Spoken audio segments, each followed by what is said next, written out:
didn't really have a network here, and we had to build one, and you will have to build one. So go to the people you know and ask them, hey, can you introduce me to everyone you know? And you go talk to them. Can you introduce me to everyone you know? And you go talk to them. And do the same as well, like paying forward, because that's like tremendously helpful, and that's how we met a lot of our crucial hires, investors, and all of that. And in the early days, and as well as now, what frameworks do you use? I know you said Enrique and Pedro meet a lot of people, but when you're hiring people, what do you look for, and how do you know what is it? Values? Is it experience? Is it a combination? Is it attitude? And how do you judge? I mean, you can meet people like 7 times, and they might still turn out to be something that you don't. Yeah, 100%. So we have 5 values at BREX.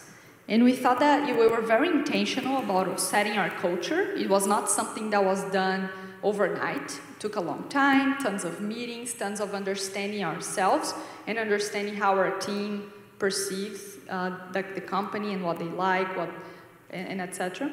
And we came up with 5 values.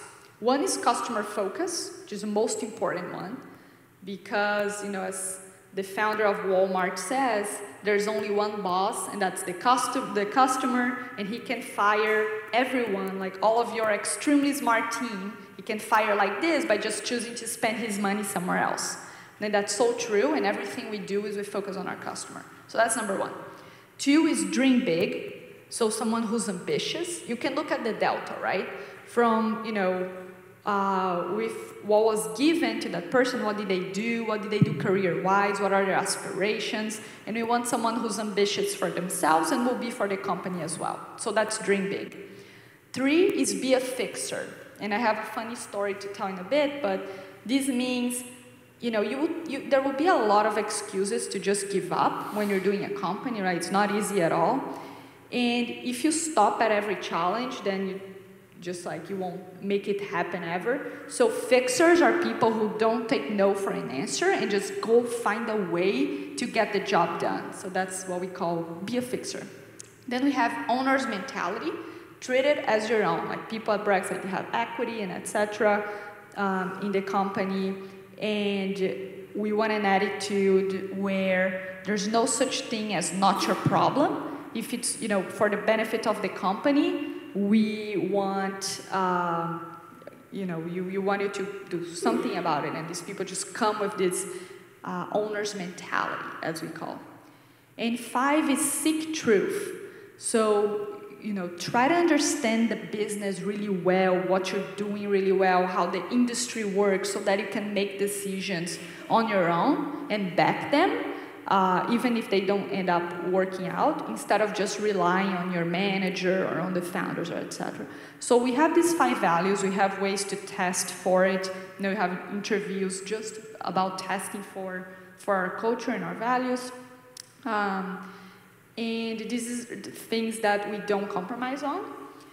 And what we look for in terms of profile of people are, as I said, either, these people who are extremely experienced in an area that they were able to take from the startup stage to the scaling stage, or we also like, hungry, let's say out of college, people that have the humility to wear many hats.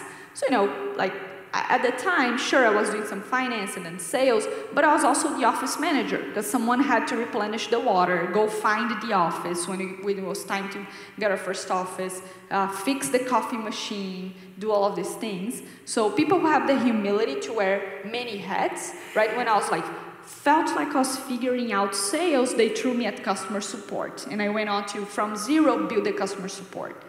And so you have to be willing to wear many different hats. But at the same time, you should also try to become very, very good at 1 or 2 things. And the way that you're going to do that mostly is not by relying on the team only and your manager and the founders, because if you do that, then you will be limited, the company will be limited to knowledge that it already has. The way that you do that is by going outside and talking to a bunch of people who did what you're trying to do at successful companies at a slightly later stage than yours. So when I was building support, I had no idea how to do it, but I found tons of people, like the person who built customer support at Gusto and etc., to go talk to and see what I could learn from them in terms of tooling, processes, profiles of hires that we should look for, and all of these things. So I think that's what we look. Yeah, that to me is the most fascinating thing, that you were like at this company, you were the first person besides the founders, and you were solving all these problems across a very broad range. How did you find these people? Did you just cold email them? So investors would help us. Hey, do you know someone who this, and this? And they would help you. Friends, other founders who were, customers or friends of ours. We just were asking around and getting introductions. Got some no's, but got some very helpful yeses as well. But it's interesting and it's not intuitive, I think, that if you ask, people actually want to help in the tech industry.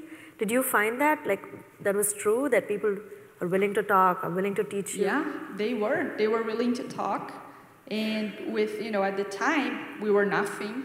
So it wasn't like do I know this is going to be a great company one day, they might use my product or whatever. It's not like that. They were very receptive, actually. And again, there is a lot of very busy people, right? And a lot of them said, no, not right now, sorry, I don't have time.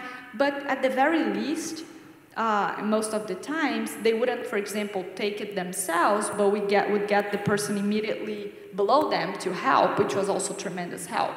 So I was surprised. They were pretty welcoming of our request for help. The investor, I think it was Bill Gurley, I may be wrong, but he tweeted this and he said, Silicon Valley may have a lot of problems, but one of the most amazing things is that no matter how busy someone is, they will show up for coffee with no expectation of anything in return to just talk to you about something. And I think I've found that it's really true. I've reached out to plenty of people cold, and I'm always wondering, why do they want to talk to me? But the people are so willing to help. Mm-hmm. And I think for a lot of people, and especially in certain cultures, you don't want to ask. Asking is kind of considered sort of, you just don't ask. But that's, I think, been a huge learning for me personally. And I think, I see that even with you, that you were so willing to ask, and people showed up and helped. Yeah, well. Absolutely. And yeah, so I encourage everyone to do that. We arrived and we were, we didn't really have a network here, and we had to build one, and you will have to build one. So go to the people you know and ask them, hey, can you introduce me to everyone you know? And you go talk to them. Can you introduce me to everyone you know? And you go talk to them. And do the same as well, paying forward, because that's tremendously helpful, and that's how we met a lot of our crucial hires, investors, and all of that. And don't be afraid to take some unconventional approaches as well. So the funny story I was going to say is, right in the beginning, right, and they were just leaving Y Combinator, and Enrique and Pedro realized that, especially on this business of financial services, they really needed these first investors to bring in, both the know-how in payments and the credibility as well. And one person that, in particular, they really, really wanted to bring in early on was Max Levchin, who's one of the co-founders of PayPal and super, super smart guy. Today has a firm and among other things. And they really, really wanted Max, and they tried to get introductions through Stanford professors. They tried to send cold emails, LinkedIn, message, everything, and to no avail. Nothing worked. And then they realized that Max's company, a firm, was hiring summer interns. And that the interview process, the last phase of the interview process, would be an interview with Max himself. So they went through the process, took it very seriously, went through the process, and when they finally got to the last phase, it was a one-on-one, face-to-face with Max. And so they told him, hey, we have a confession to make, we're not here for a job, but we have an idea that we think you really like. And, that's the story of how Max Levchin became one of our earliest investors. Oh my God, that's insane. That I read that story before you told it, but it's insane. That's hustle.